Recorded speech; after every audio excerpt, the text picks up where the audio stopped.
most of you that watch the videos on a regular basis have gotten to know Dave Dockstader. He's one of my really good friends. God, it's always had my back. We go hunting together a lot. Last year he finally got that giant buck he's always dreamed of with his bow, one that both of us were after for many years. And it was so cool to see him harvest that giant. Oh, is it a pig? I told you, that's a big one. Oh my God. Dude, that is the giant 10 we've been chasing for 4 years. That's the giant 10, dude. That's the one we've been chasing for 4 years. Oh my. That thing's got to be like 7 years old. Oh man, that thing's got to be like 7 years old. Dude, I am so excited for you. 6, 7, 8, 9, 10, 11, 12, 13 points. Dude, that is the buck I've been dreaming about for years. I know, I would have wanted you to kill him because you have been after it for so long. Yeah, but this really pays back all the work you put in. Okay. Dude, I am so happy for you. Oh my God.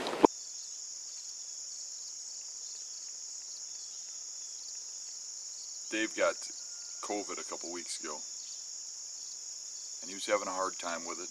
They had him on a ventilator, and he was starting to see signs of improvement, but he took a turn for the worse, and yesterday he passed away. So that's a bit of a struggle for me. All the memories of all the stuff we did keep flashing back, going through my mind. And I really need to escape. I think I'm going to go up to bear camp a little early and just get one with nature.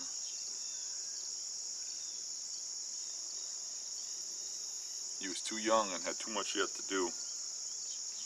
All he went through to fight cancer and to beat cancer, to have this stupid manufactured virus kill him. Even when I think about this bear hunt I'm going on, I remember the first time I went to northern Minnesota. Dave jumped in the truck with me, came along. He was one of the first people to go up there with me. He sat behind me with a camera, happy to be there. Dave was a good man. He's going to be missed.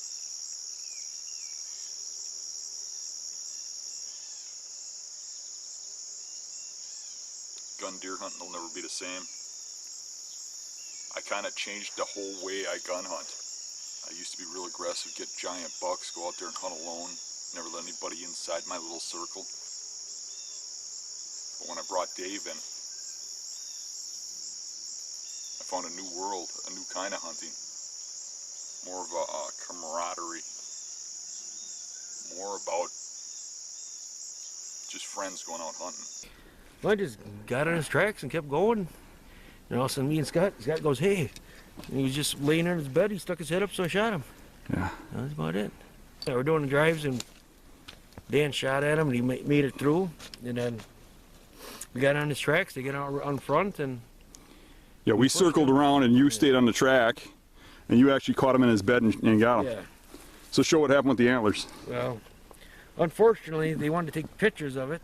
And I grabbed by the antlers, and one popped off, and we rolled them over to get the blood out of them, and none of them fell off. Oh, well, what are you gonna do? And every year I would say, no, I'm gonna go, I'll do that opening day with you, but I'm gonna go out and I'm gonna go after those big bucks and hunt one-on-one with them. But it would never happen because I always just wanted to be with Dave running the swamps. Dave and the guys.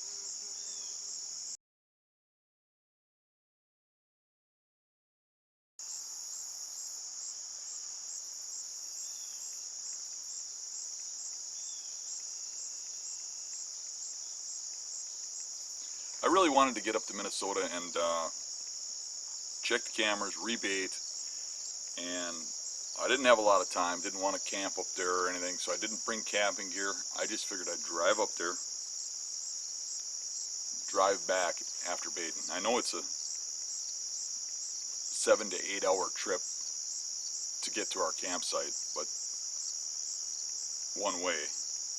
But I still thought if we left really early, got the baits done, you know, by afternoon sometime, that we could get back that same night. Might be tired, but we could get back. Saturday morning, I got up at 2 a.m., started getting my stuff ready. Chris showed up and Rick showed up at 4, and we headed right out. And we drove all morning till we got into Minnesota and went directly out to start doing the baits. This time, instead of bringing barrels, I packed all the buckets. I packed exactly the amount of buckets I needed for each bait to save on weight, so we're not blowing trailer tires again, and to save on time, because it's so much easier to just run the buckets out to the baits and dump them rather than fill them and keep track of what you're filling them with. I had actually taken marker and written on each bucket what was in it, and we knew what we had for each bait, what we needed.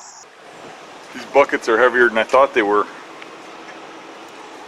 Tires are half flat now because of the weight, and we're wobbling all over the place. How'd you like to ride in? I mean, we're like all over the road. Yeah, he almost hit a buzz too. I was just leaning up against it so that I could get back to steady. That's something else. I thought that maybe not taking the trailer would be better, and it probably is better, but we should have put half the weight in Chris's car instead of just a few buckets. We got some stuff in his. And it was really the weight on those back tires just making me going like this. It was all over the place. Do you think it has anything to do with an 1/8 of an inch tread on your tires? Hey, they're only a year old. Does that matter? I'm gonna get 2 years out of them no matter what. I'm not driving with you anymore. You get down to the traction grips, the wire traction grips. That's where a tire's supposed to be. You got to wear through all that rubber to get to the traction grips, and then they're safer. You mean the steel that comes through? Yeah, when the wires come through, they grab the road real well, and then too, when they spark, they light up at night, and you can see better. Wow, I never let my tires go down that far. Yeah, you're missing out. I have to try to find used tires to get them to work. They're hard to find. You can probably get them in the dump. Yeah. Looks like Chris is waiting for us. Let's hit the road. Yeah. We're in Bloomer, Wisconsin. About halfway. There's the water tower. You just don't want to see Dan's bloomers. If you're going to talk like that, why don't you tell everybody what you were drinking earlier? Raspberry. Yeah, you hit the iced tea. can, because I was going to film it. Alright, shut that off. We had a designated camera guy who wouldn't touch bait, just touches cameras, touches cards. And we brought along an Exodus trail cam because we found at least one of the spots now has cell service now that they've put towers in close by. A fire broke out real close to where we hunt. I talked to a local guide, and he told me that it was 35 miles away, wasn't much to worry about, they'd get it contained.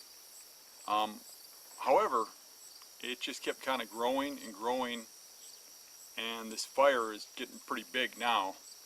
And while we were there, the whole forest was filled with smoke. They were evacuating the boundary waters, which are really close to where we're hunting. And we had heard that the town of Isabel was within the fire area, and that's pretty close to us. And that it had jumped Highway 2 and was headed for us. So it was a little concerning. There was smoke all over the place. So now we're a little concerned about camping out there and the fire encroaching. Well, it was a long drive up there, as it always is. But we got there and went straight to the first bait. we walk in, and there's a good sign the bait was hit. Now looking over the pictures, I would say this bear, size-wise, age-wise, is probably a shooter for some of the guys. But when I look at that picture, I see the short stockiness of the bear, and I think that's probably a sow, not a boar. But it's one bear, and the pictures we got looks like she's just coming in the morning, early. But I'm sure that'll change as other bears start coming in and as she gets the scent out further. I think she's probably coming from a long ways if she's getting there, you know, at 4 or 5 in the morning. So she's probably dragging our scent all over the place, along with all the other critters that are getting in there, but the bear is probably traveling a long distance and taking that scent up the bear trails, which is a good thing. I would imagine this bait is going to get hit a lot more before we get back up to hunt. So that was a good sign. First bait right out of the bat, hit the first week. Yeah, I'll take that. Then we drive to our second bait. After we park Chris's car and drop some of the load so that we can get back in the woods, because even though it was packed in buckets, that load was quite heavy on my truck. And while we were unloading, Rick makes the comment, "Hey, you ain't got much tread on your tires." And I said, "Dude, why you want to jinx me? Why would you do that? They're only a year-old tires. I mean, you're supposed to be able to drive those tires for a couple years, 2-3 years, right? I mean, they're not even down to the Gription wires yet. You know, those wires that start to come out and grab and pull. You know, we don't even have any of those yet. What is he talking about, this low tread thing? Come on, man." So then Chris is like, "Man, you should check your spare. Just make sure before we go out there. We're going to get quite a ways off the road." So I bend over, I go under the truck, and I poke my finger into the spare, and it kind of pushes right in. I'm like, "Nah, spare's got good treads. There ain't a lot of air in it." Well, we had a can of Fix-A-Flat in the truck, so I thought, "Well, we're good. We're good." Never went wrong before, but then again, we didn't have Rick jinx us. So, we start driving to the next bait. That's quite a bit off the road. And as we're going, Rick says, "I hope we don't get a flat back here." And Chris says, "Oh, we won't get it here. You know where we'll get it?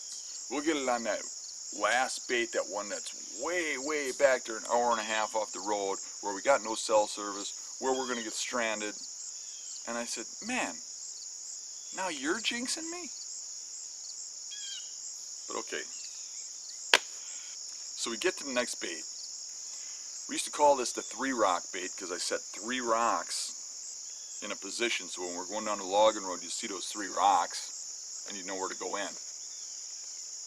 You couldn't see them anymore, they're grown in and stuff, but we noticed that somebody else was going in at the same spot. We saw flags going off to the left.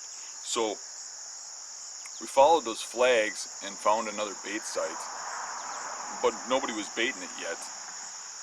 So I figured the guy wasn't around, and we were there first.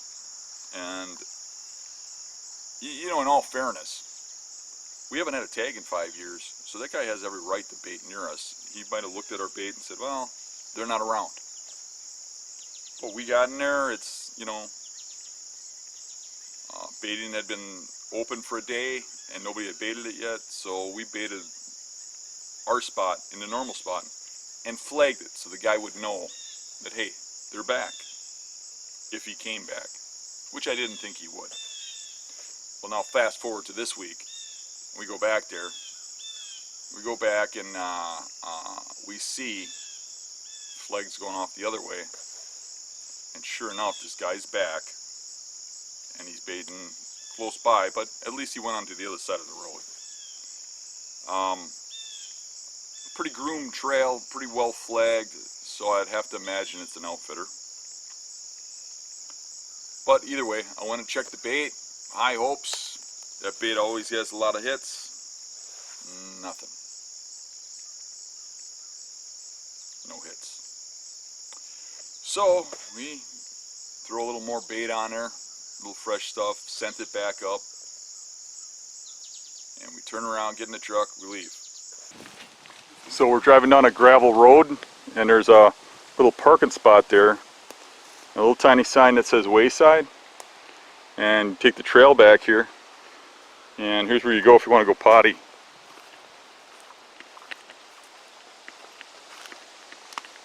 Probably got to bring your own toilet paper.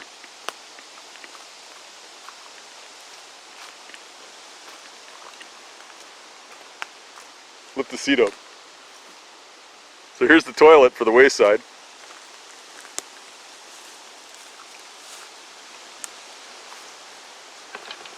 Oh, it looks nice in there. Look at that.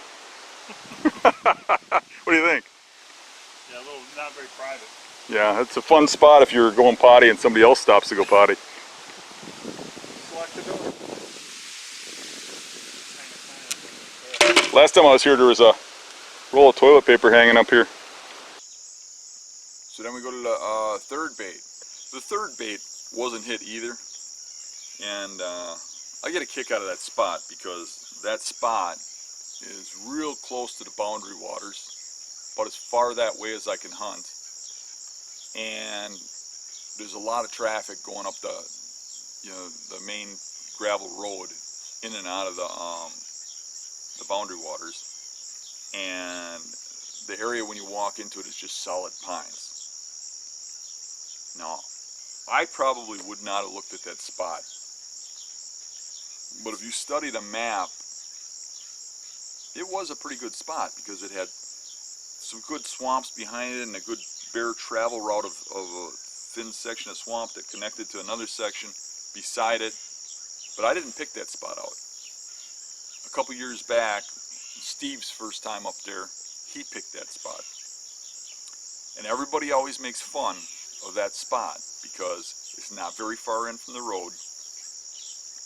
It's in open pine trees, but it's on the edge of that swamp. And you know, Chris was saying he dubbed the spot the Kettle Moraine because it looks like open pine trees like the Kettle Moraine that's near our house. And I had to laugh at that. None of these guys really want to hunt there. But that site's only been open for the last 2 times that we've hunted there, and both times it's produced a bear. John got his bear there. Steve got his first bear there. So when we got in there, the bait was unhit. You know, wind was blowing out of the swamp, not into it, all week. But now we had that swirling wind, so maybe. So we rebaited, pulled the card. What's interesting about this spot is I had Rick, dedicated cameraman, check these cards. But I also know you can miss something on the little viewer screens. I wanted to bring a laptop, we didn't. So we had a little viewer screen. And he went through the pictures and said there was nothing on it except for a fisher. But I know that bears will circle those baits sometimes, not touch them and stuff, so I'll go through every picture. So I get home after we're done and check the pictures, and I don't know how Rick could miss a giant moose. Man, is that thing huge. When we put the camera up, I had John reach as high as he could to put the camera up and aim it down. And when that moose walks into the bait, you're like eye level with the belly. It's just a tank. Then after the moose passed, the calf came through. Really cool pictures. But no bear. Fourth bait, not hit. Fifth bait, not hit. I'm sitting there thinking, wow, all this bear sign we found last week at these spots, what happened? Well, you start looking at the weather and the wind, And the way those baits were set up, the wind never really blew into the swamps. You know, it was blowing the other way. So the bait's set up here, the swamp is here, the wind was blowing that way the whole first week. So I'm thinking, okay, they haven't smelled them yet. I was really shocked when we got to my favorite bait and it had not been hit. The remote bait, the one that's way back in the middle of the wilderness and covers this whole huge swamp where nobody can get back there and bait unless they come down to where I'm at. And when I saw that that bait wasn't hit, that was pretty surprising. But again, the wind was the wrong way. And I know that bait's going to get hit. And it's going to get hit by a good boar. So that one, even though it's one of the more remote baits, it had cell service. So we put up the Exodus trail camera and aimed it at the bait. And with the storm front blowing around, we knew that the wind was a little swirly, and it was blowing in odd directions, east and west and south and north. And I said, you know what, this is going to get hit real soon now. So we've added a little more bait, sprayed it down, got the scent out there. You know, we used vanilla, we used anise, we used a berry extract, a bunch of scents, and you know, soaked the logs in fryer oil. And man, that bait smelled so good. I was ready to haul in there like a bear and start eating. Got the Exodus trail camera fired up, aimed at the bait, and put it up as high as we could reach, and put it in a tree where in front of that tree is a fallen old tamarack tree with these branches sticking out like spears. So a bear couldn't just stand up and reach it. It would have to be a giant bear to get up to that camera. But then we got out here to the remote bait, which has always been one of my very best baits, and it was really marked up in June. There's scratch marks in the trees and such. And I was really surprised to see this one not hit. But I'm willing to bet every bear out there knows that it's there, and they're just leery of coming in yet, and by next week it'll probably be pounded. That's kind of happened in the past too. It doesn't deter me too much, but I really thought they'd be hit right away. So we'll go on to the next few and see what happens. So now, geez, we're at like half the baits, and only one is hit, and it's a sow. Not a good sign, but for me, I look at that and I say, they're coming. Just give it time, Dan. These changing winds, they'll be in. Then as we went to the next bait, I thought about that wind, and I thought about how it was blowing and where it was going to go, and thought, that one, the wind blew into the swamps based on the weather history. I'm thinking this one's hit. So we took the long walk at Moose Pond all the way back to that bait. And first thing I noticed when we went in there was our sign was eaten. You know, we're using white signs, and those bears see them and they rip them down. And a couple people asked in the messages, what's with the signs? Well, Minnesota, you have to register your bait. You're only allowed 3 baits. And you have to have a sign with your DNR number on it, and everybody's DNR number that's in your group that's baiting or may potentially hunt that spot. Matter of fact, we can never exceed 3 baits per licensed hunter. So if somebody tags out, we have to remove their baits. So it makes it a little tricky, a little balancing act. But we get to the bait, and yeah, the bait is hit, and it is hit hard, which is a good sign. You know, considering that when the wind blows into the swamp, they come. So I'm liking this. This is the spot where I had 4 bears come in last time we hunted here, and then we had the big bear fight. They chased that little bear up that big tree over there, and they chased the bear up this tree. And then I was hunting in that pine tree over here, and that bear charged me, and I shot and wounded, and we didn't find it. I like this spot. It got hit hard. Most of the bait is gone. There's still a little bit down there. But this bear is actively feeding here now. And we've got claw marks all over the place in these trees. This one's hit right here. That scratch marks and the bark's pulled off. And you can see that one over there. So since we got baits that weren't hit,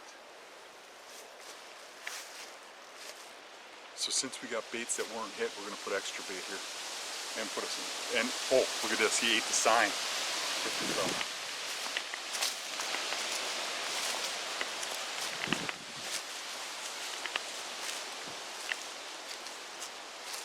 Look at the claw mark right here.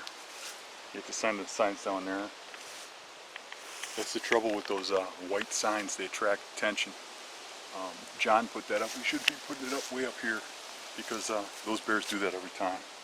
Maybe we can put it more towards the entrance, but I think he might be taking this trail. I'm liking this. What do you think, Rick? Huh. Can't wait to see what's on the camera. Yes. Is the camera still here or did it get eaten? Nope, it's still there. Okay. So if you look right here, there's a pretty good pad mark right here. That's a pretty good bear. Oh yeah, I see it. Yeah. I can see a big pad mark here too. It takes some impact to sink into that. So this is pretty good. Here's a claw mark. There's still quite a bit of food here. I would say there's not much at all. There's a lot here. Okay. I mean, that's the remnants of 6 buckets of bait. Oh wow. So There's not much left. That's why we're going to put extra out here. We got those baits that weren't hit. So we're going to take bait from the baits that weren't hit and put it here. Gotcha. Oh, this one's got claw marks on. Look at right there. Oh yeah.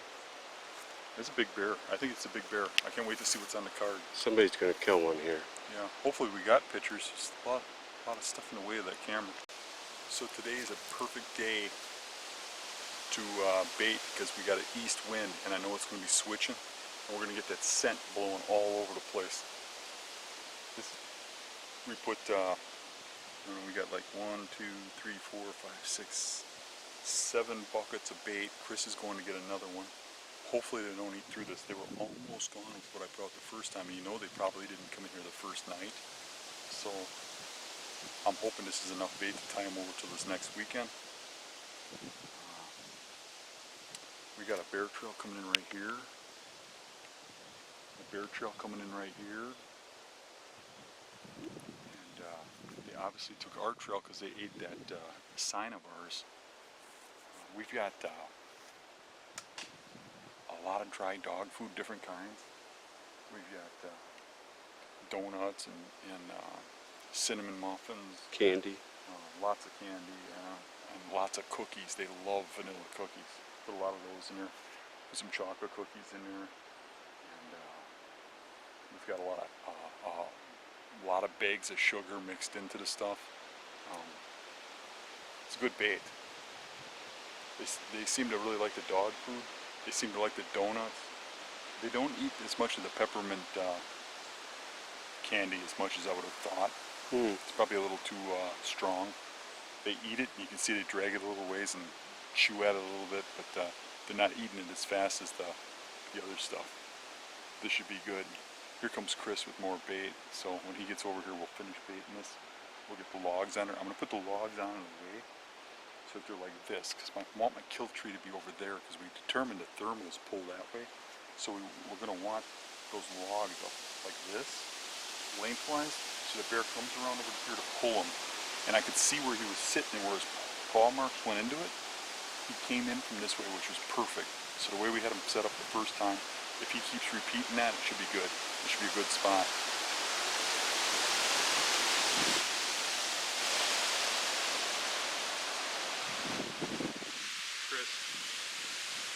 Chris, high as you can reach. So when I checked the camera, it was really interesting to me that the first bear in was in minutes after we left.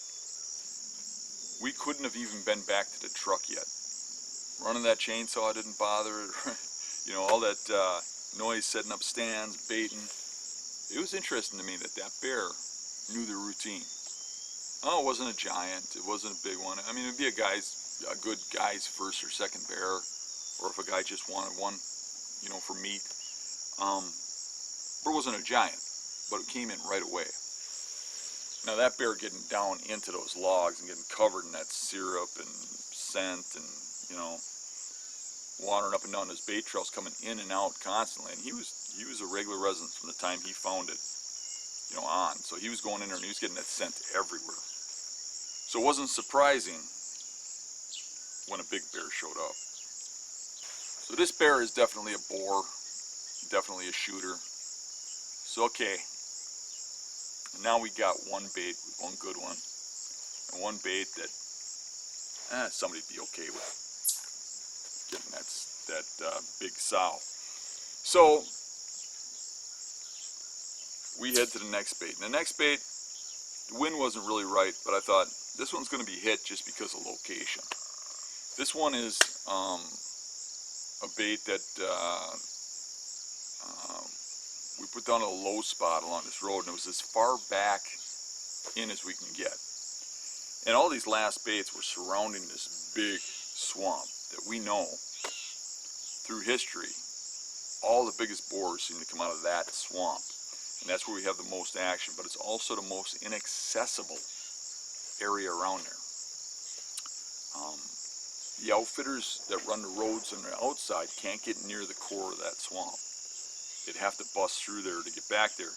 And really, what client is going to take his truck back through the woods? You know, so they can't even get a client back there, even if they can get bait back there.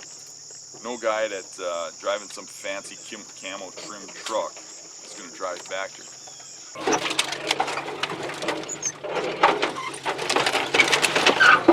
So anyway, we get to the bait, and to my surprise, again, not hit.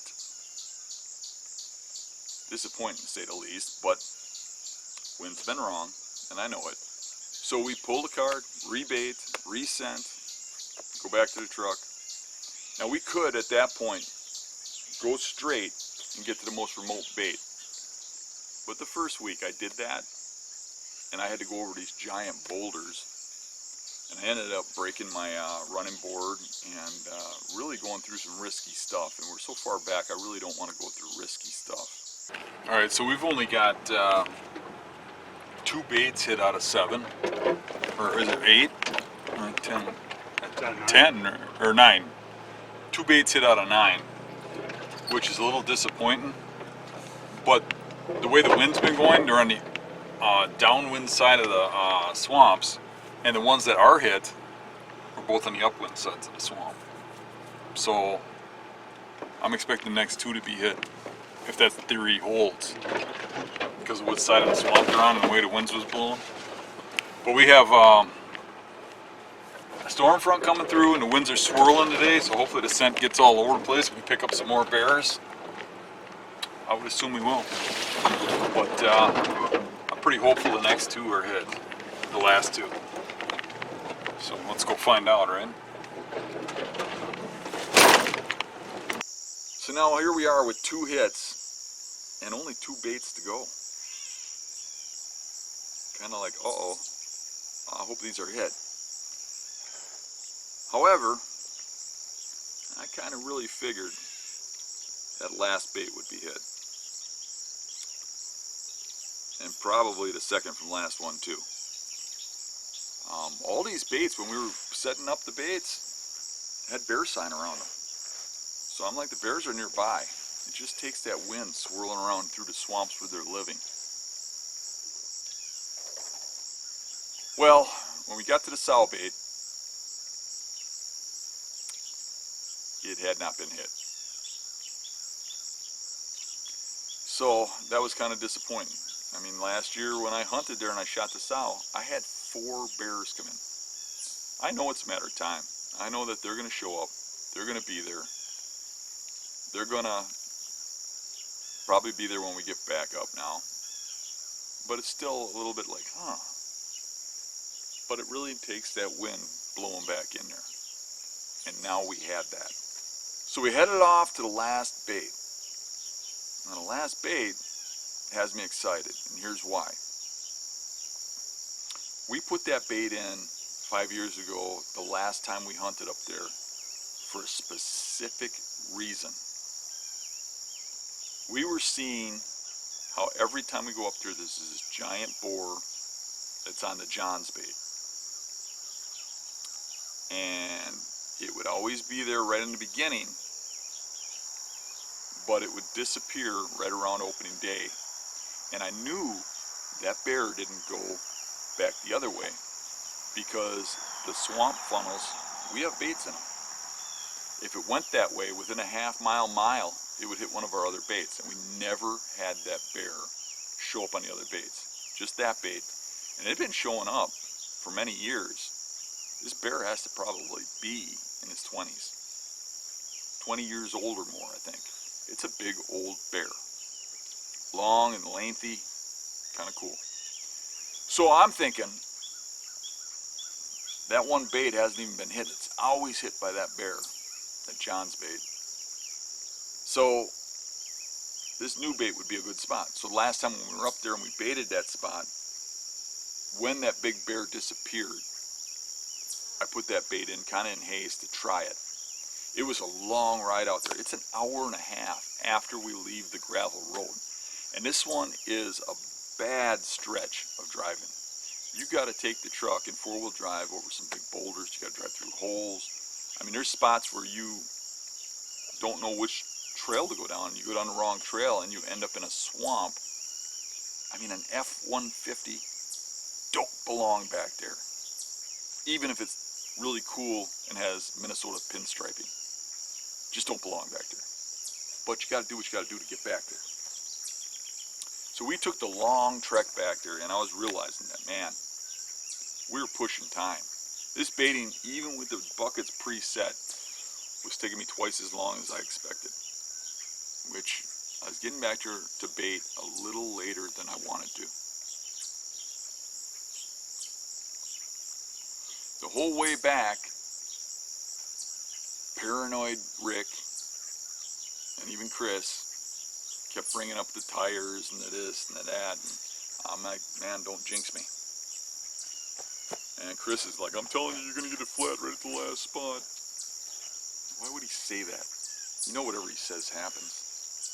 So anywho, we get all the way back there. I hop out of the truck, and I swear to God, I hear hissing. I look down, the tire is rapidly going flat on the driver's side rear. So, how far do you think we are back in the wilderness? Far.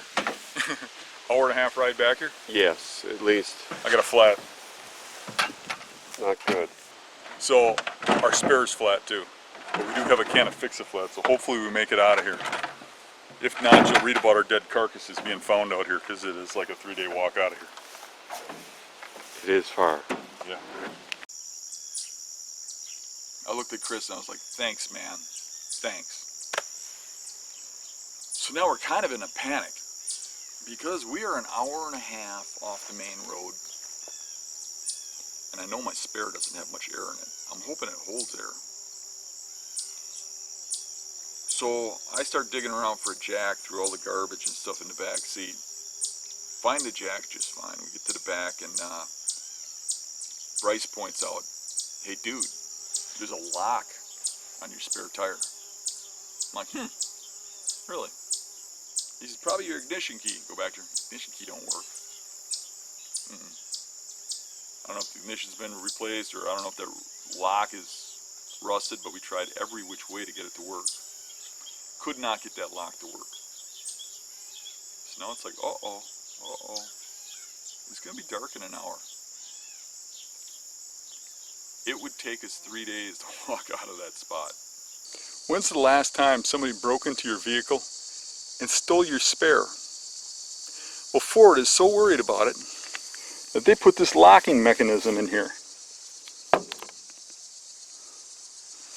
That's especially nice if you get an hour and a half into the wilderness where there's no cell service and you get a flat tire and realize you don't have a key for this lock you didn't know was on your spare tire.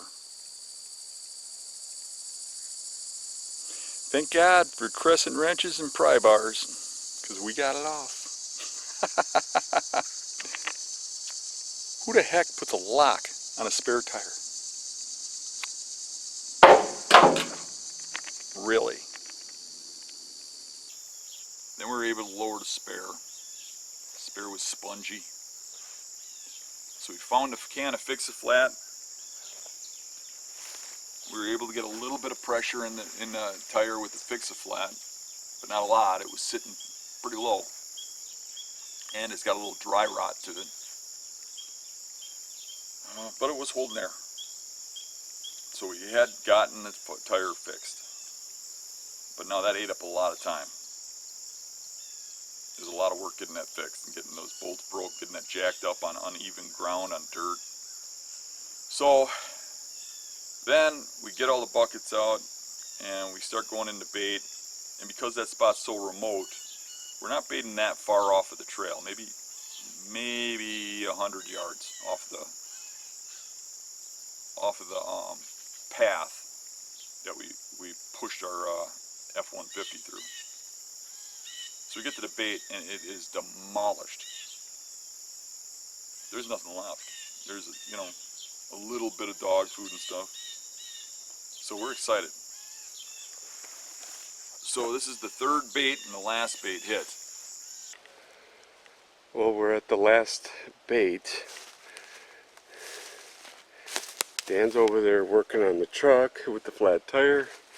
We came in and looked at the bait and it got slammed. We're definitely going to rebait it and hopefully we can fix this truck.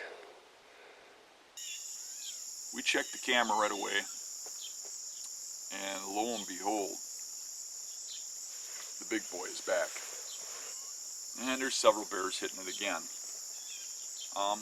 And a couple that are probably shooters. But that big one, man, would I like to get that bear. I got a history with him. Like to get him.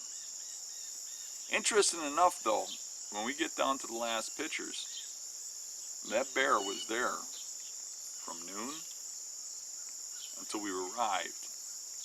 And on camera, at 100 yards away, it stood there staring at us while we were changing that tire. And I'd be willing to bet in that little open section of timber there, it could see pieces of us. And it stood there and watched us the whole time. We busted that lock off, we changed that tire until we went into the swamp. And when we went in and we entered that open wood lot, then on camera he turned around and he left. I'm hoping we didn't spook him out of there. It really doesn't matter if we came earlier or not. That bear was pretty much there the whole day. He was just laying in that bait, eating it and guarding it from the other bear. So I'm really hoping he keeps coming. I think he will. There was a little bit of bait left. We overbaited it. We took all that bait that we didn't use on the other baits. We put it in there. We put 14 buckets of solid heavy bait in there. So hopefully there's some left when we get up there. And hopefully we got some killer pictures of them before we go out hunting and got some patterns developed. So then we're done. And it's time to head back. Crazy blowout back there. We are way back and our spare was low on on air. We had to get Fix-A-Flat. Now we got to figure out a way to get past this log, and we got still an hour and a half to go, and Chris lost his phone at the last bait. I'm hoping we can make it back there by daylight to get it. The guys told me every ounce of bait was missing from that last bait. I'm excited about that. That's a good thing. I can't wait to see the pictures. But now we got to get around this log up here. Last time I broke my running board on it, so I'm hoping I make it around this time. We were out in the middle of freaking nowhere. That blown tire was a little scary. Yeah, it was. Yeah. Thanks to Bryce for crawling under the truck in the mud and getting it done. Here's that tree we got to get around. That stump is what gets me. See the stump there? We should have cut this out the first time. So maybe if I get way over here, and get it straightened out. I gotta get it at 4. 4-wheel. There's something my way. Probably hitting that stump. I'm not hit the stump yet. I gotta be hitting a rock or something.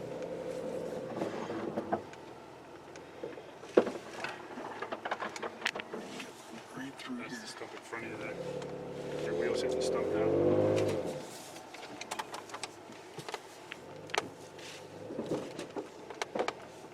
I'm right up against this log.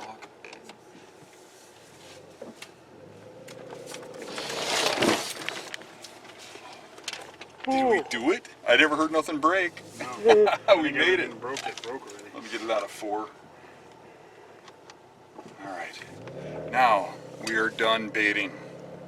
Whew. Put that camera down and let's see those pictures.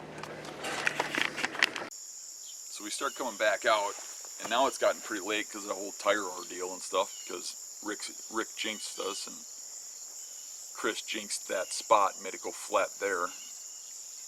So we're going out pretty late down that trail, and it's like about sunset when we're about halfway back, and we got to go through this big old clear cut that's thick. And I said, you know, I always imagined seeing a moose in this spot. This spot is really cool. You can see a ways, and it's got all that food for a moose.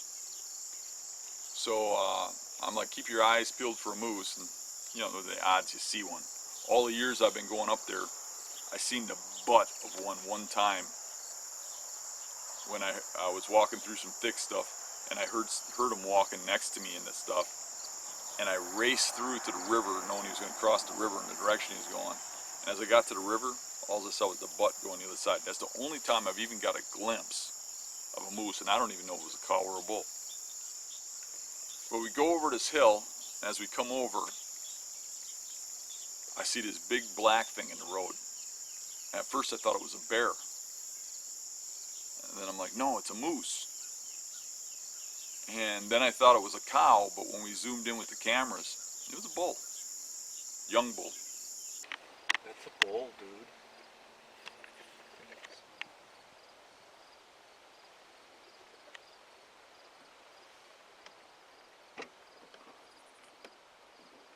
I thought it was a bear. That's a moose.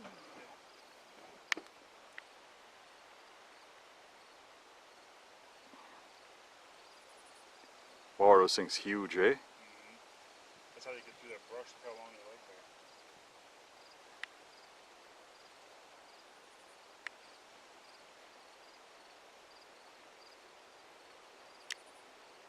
there. That is cool.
So when it ran away from us and ran into the woods, got a little spooky, it stopped for a minute.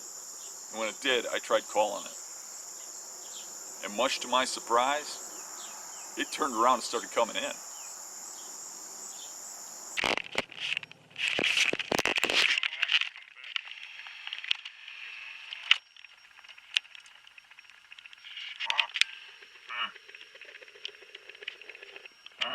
Do it long, like it drawn out.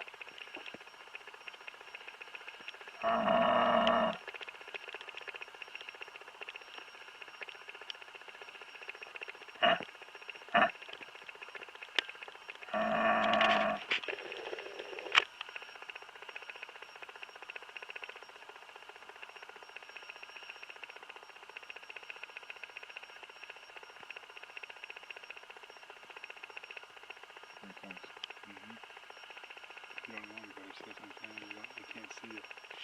And the wind's not going crazy.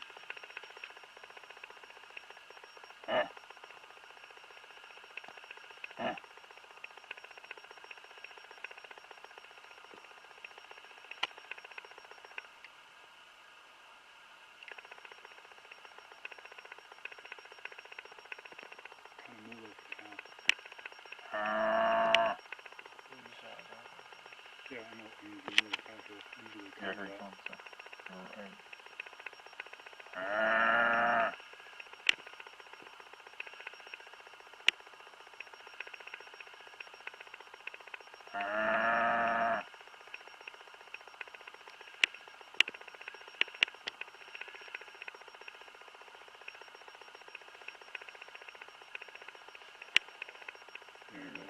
Got a wind probably. Yep. Let me get the camera. That was pretty cool, eh? Very. That's about the best I've ever seen a moose out here. Prior to this, I saw one's butt as it ran through the brush in front of me. That's pretty cool, but we get him on trail camera all the time. I can still see him over there. He keeps pacing around like he wants to come back again. There he goes. Yeah, he's going back now. You can see the profile of his antlers and stuff as he's going through the trees. Man, they're cool animals. Yeah, they are. That was cool. So by the time we got to the spot where we felt that Chris had lost his phone, it was dark. And he had his phone set on vibrate so it wouldn't ring. And we started searching. We couldn't find it by the road. Then we went way back in, went all the way to the sow bait, which is where we thought he lost it.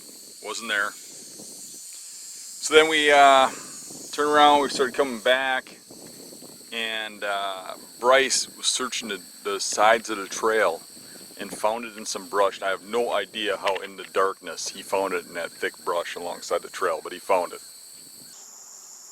So we got back and got to Chris's vehicle where we parked it, and that was a little weird because some teenage kids had parked right next to us in the woods and were partying around our vehicle, which was like, kind of wondering what their intentions were, but nothing was disturbed, so we just got our stuff and we packed up to leave, and we decided when we got to town we'd stop at the gas station, gas up, and then we'd head out.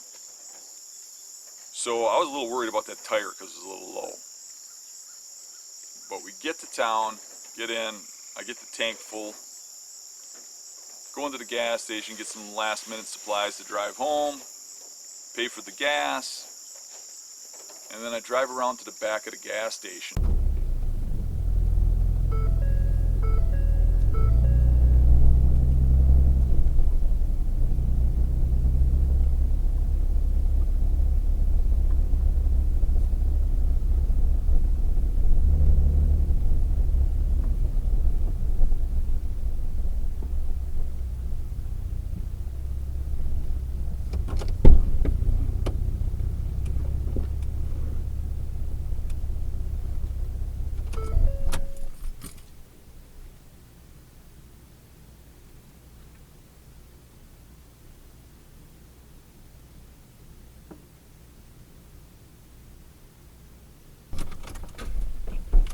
You fucking kidding me?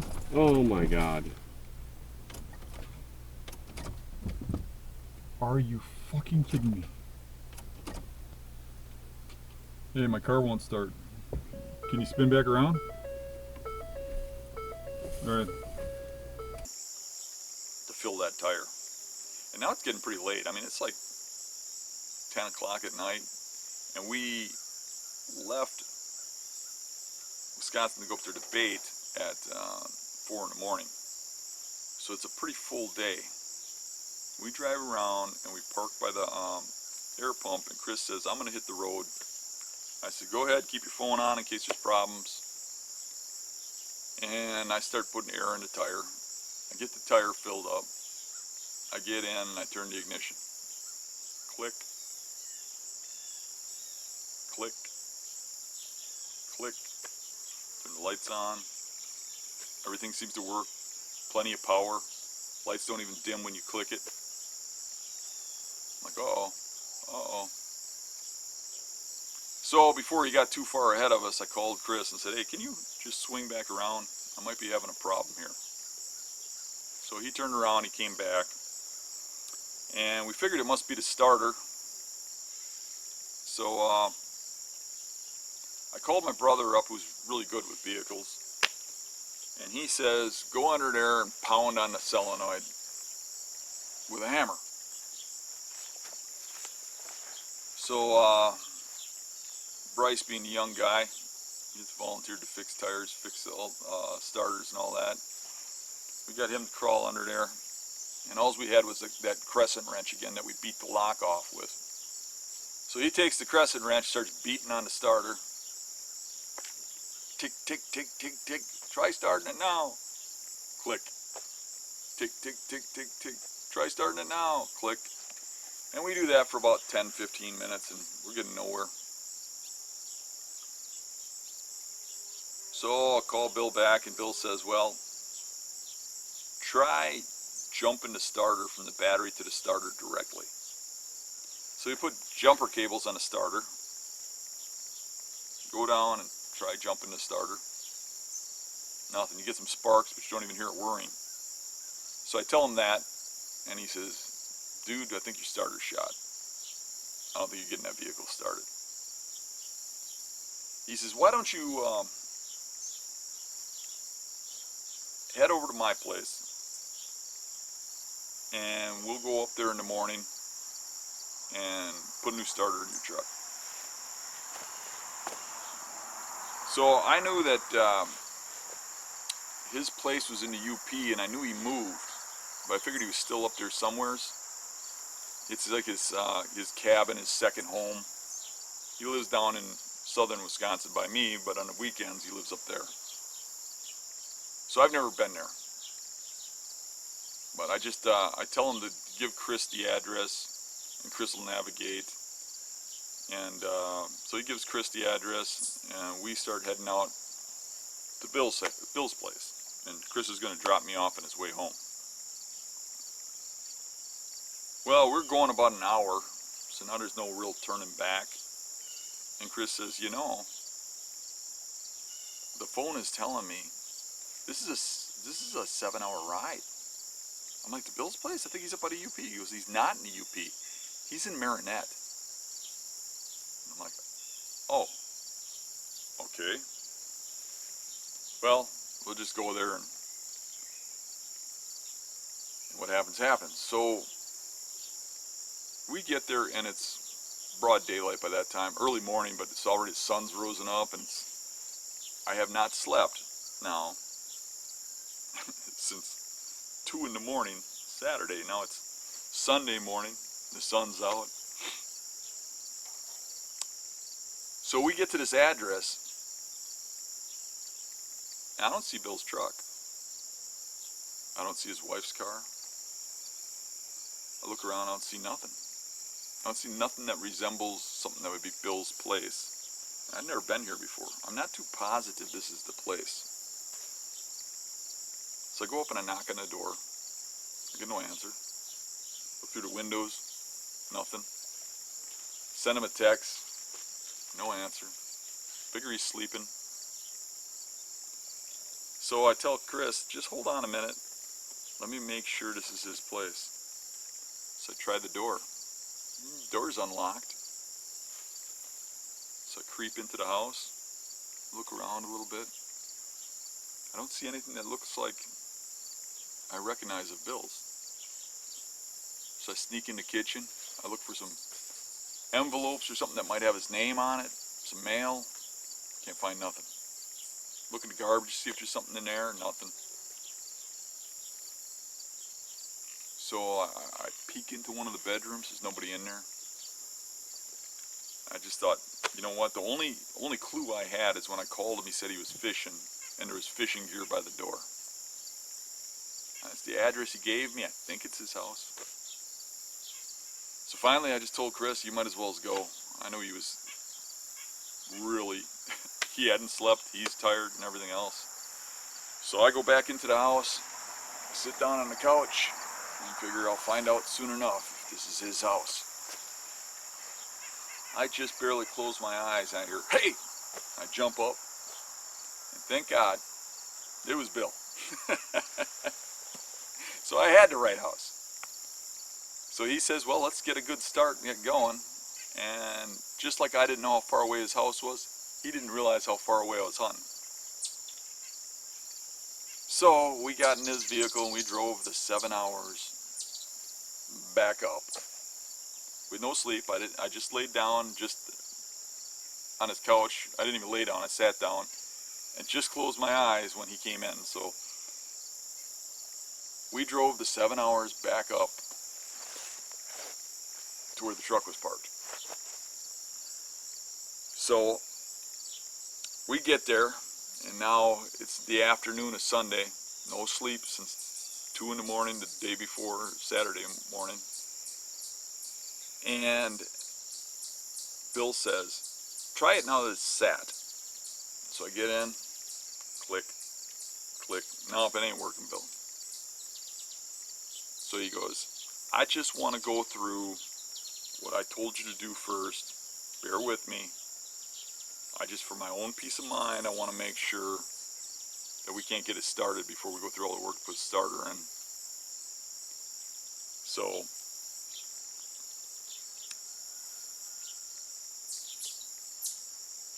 he gets out this giant hammer and he says, did you hit it with a hammer? I said, well, we tapped on it with a crescent wrench. He goes, you gotta hit it with a hammer. I said, okay. So he crawls under the truck and he starts beating on that starter and said, hey dude, you're gonna wreck it. And he tells me, you can't wreck something that already is broke. He goes, try starting it now. I go in, boom, starts right up. Gets up from the truck, says, you gotta use a bigger hammer. So, okay, lesson learned. So now he says, don't turn that truck off. And follow me, and we're gonna drive all the way to your house. If we gotta stop to get gas, don't turn the truck off. Okay, well, I was fully gassed up and had enough to make it back. He didn't because he had a smaller tank, but we hit the road. I got home about 10 o'clock at night. I mean, it was close to 40 hours with no sleep driving. Oh my gosh. I was so worried they were going to tow my truck. I put a note in the window. I said, please don't tow my truck. I will be back to fix it. The day after we put the cell cam on the remote spot, I got a message from the camera, and a big bear had showed up at that bait. Right in the middle of the day, like they tend to do. For whatever reason, that first hit, those big bears seem to come in the middle of the day. And checking the cameras, this was no exception. So now we had 4 baits with 4 decent bears on them, and we got 4 hunters. But I'm sure by the time we get back up there, there'll be a lot more hits. Every time we hunt that area, we have vehicle issues, we have struggles. You know, and at the time, it seems like it's such a struggle, and is this worth it? But you know, in a year or so, I'll tell those stories with a smirk and a smile, and those will be part of the adventure. I hope you're liking the series. Stay tuned in, because the next one, we're going out to kill. We're going to stop this video for a short ad. I would like to know if any of you out there are looking for a new truck. I'm selling an F-150 right here. It's already broken in. It's got a brand new starter. It's got plugged tires. It's got clearance put in extra underneath the running boards. Made a little extra room to get over rocks and boulders. It already smells like man sweat. Sticky. You don't have to worry about getting it dirty inside because it's already dirty. And best of all, I had it customized, which is what makes it worth a lot more money. Check this out. Minnesota pinstriping. Woo! Look at that. Isn't that nice? My wife Carol's especially fond of the pinstriping. Want a new truck? Yeah, those are boat tread tires. Really need new ones. Only a year old, dude. Not even. Yeah, but they still get their life. So they had 50, 60,000 on them, and Yeah, they should be cheaper. They're not even down to the traction grill. They're Gription wires. What are you talking about, dude? You pay for the whole tire, you use the whole tire. Except when you're 10 miles back where you can't get help.